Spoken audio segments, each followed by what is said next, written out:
by Game 7. Game 7 na rin. Kailangan namin ngayon magpahinga din. Kaya daan namin yung Game 7. Intro mo kanina medyo. Alright.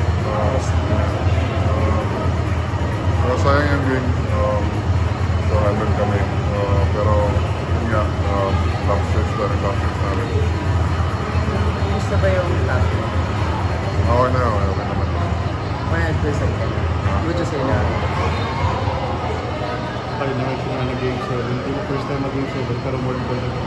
Hindi rin first time na Game 7 against Ginebra. So, paano mo iaan tayo sa sarili mo na ganun ulit po nangyari? Pahinga, sayang pahinga.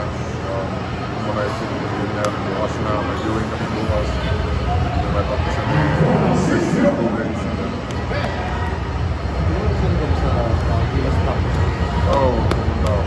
So, hindi lang din isang practice na pupuntahan mo po. Parang may mamanage yun. Wala tayong magagawa.